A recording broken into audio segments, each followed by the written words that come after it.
going to have to move.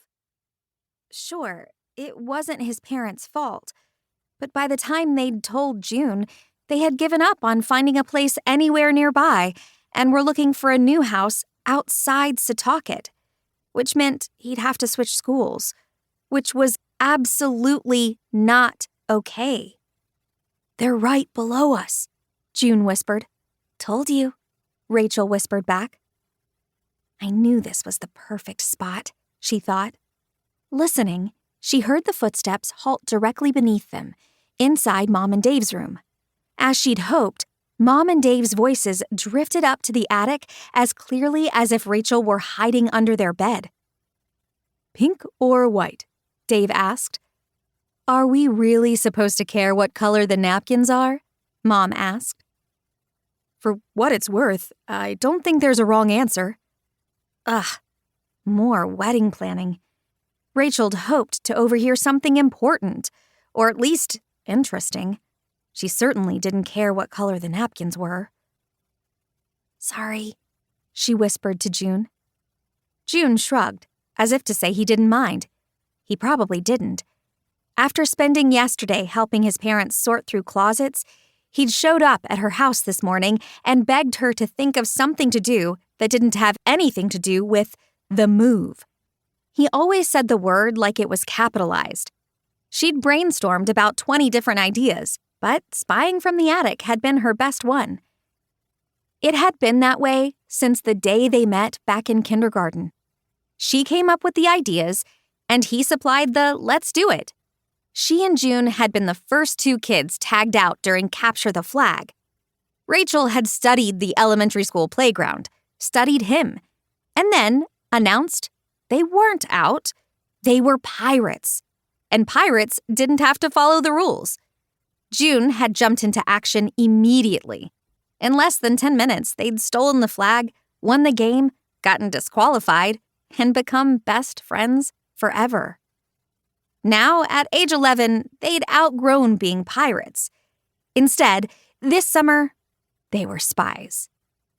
She just wished she'd picked a better mission for today. Not that this is a total waste, she thought. It was never a bad thing to spend an afternoon hiding out with your best friend in the entire world, especially when there could be a limited number of days like this left. White napkins, Mom decided. Shaped into swans. No, armadillos. Not sure they can do armadillos, Dave said, but we can ask. Flat on his stomach across from her, Joon mouthed, "Armadillos?" Rachel shrugged. She was 99% sure Mom was joking. Her nose began to itch again. She pulled out the tissue and pressed it to her nostrils. "Don't sneeze," she ordered herself. She crinkled her nose like a rabbit. Maybe she shouldn't have lain down on the attic floor. Dust coated everything up here. Floor, beams, cardboard boxes, her old Barbie house, a broken rocking chair. It was impossible not to breathe it in. And once she did, "Do not sneeze," she thought. "More important than napkins," Dave began. "Actually more important?" Mom said. "Or do we need to decide how many spoons per guest? Because I vote 6 spoons, or 7, at least 8. "Well, we do need to decide. Never mind. There's something else I want to talk about. I had an idea for a present for Rachel. I think she'll like it, but..." A present? Ooh, that was interesting. "Not another dog," Mom said firmly.